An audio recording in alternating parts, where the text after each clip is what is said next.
Love it. Turning now to the forecast, bringing in meteorologist Brittany Vanvoorhees, who's standing by.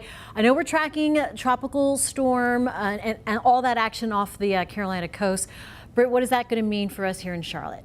Very minimal impacts overall, Jane. So if you were outside at all today, you've already noticed the wind starting to pick up, and that's probably going to be the biggest impact. Winds turning breezy. We have cloudy skies starting to move in, so definitely a far cry from the sunshine we had just a few hours ago. You can see that all across the area. We are mostly cloudy to completely clouded over through much of this evening. Temperatures falling to the mid-60s or so by midnight. We won't be quite as cool as we have been the past few nights just because of the fact that more clouds are building in, but not a drop of rain in the forecast here in the Charlotte area through this evening. But notice the clouds again building in here from the east heading toward the north. If you're up in the mountains, you're seeing lesser cloud cover. Really, the rain from Ophelia struggling to kind of reach places west of I-95 so far, but we are going to see some of these scattered showers as we enter the second half of the day. Ophelia center of circulation there just off the coast of the Carolinas. You can see how lopsided the system is. We again are watching mostly a wind, a light chance for rain impact, where the coast is seeing a much different story.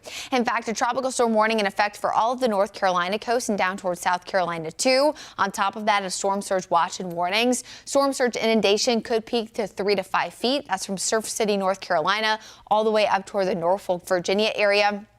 And then last but certainly not least, we're used to seeing this in Charlotte, a flood watch in effect for everywhere shaded in green. And again, while this does not include local folks, I know a lot of folks here in the Charlotte area, you got friends, you got family, North and South Carolina, you got property there. So make sure you are making sure really those folks are staying weather aware too.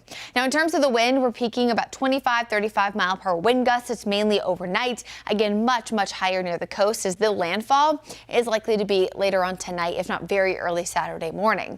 But as quickly as Ophelia kind of lifts toward the north, we're going to start to see our impacts get a little bit better here in the Charlotte area.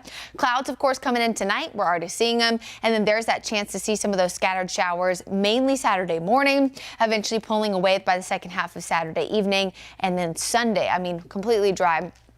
Ophelia well out of here at that point. So your overall weekend forecast, Sunday, the best day to get outside, but I don't want people to look at Saturday and think it is going to be a mess, a washout of a day. That's certainly not the case. Will it be cloudy? Yes. Will we see maybe a little bit of sunshine by the afternoon? Yes, too. But that's why temperatures are only reaching the 70s. So we're going for about a 10-degree warm up at a maximum throughout the day. And again, showers mainly in the morning, early afternoon, and then those taper off too. That's why Sunday expected to be the pick of the weekend. As we look ahead to your Guy Roofing 7-day forecast, Monday likely even a little bit warmer as we go 80 Sunday, 83 on Monday. Our next change comes by the second half of Tuesday as we will track our next storm system. That does look to bring some slightly cooler than average air, but not a widespread risk for rain by any stretch of the imagination. And then by the end of that 10-day forecast, as we look at days 8, 9, and 10, we do look to warm up a little bit, upper 70s, lower 80s, much more seasonable for this time of year for the next Panthers home game. Looks good. Thanks, Brittany. You can take the forecast with you this weekend by downloading the WCNC Charlotte mobile app. It's updated by our meteorologist, so you know you're getting the most accurate local information. You can get the app today. It only takes a few seconds to download, and it's free.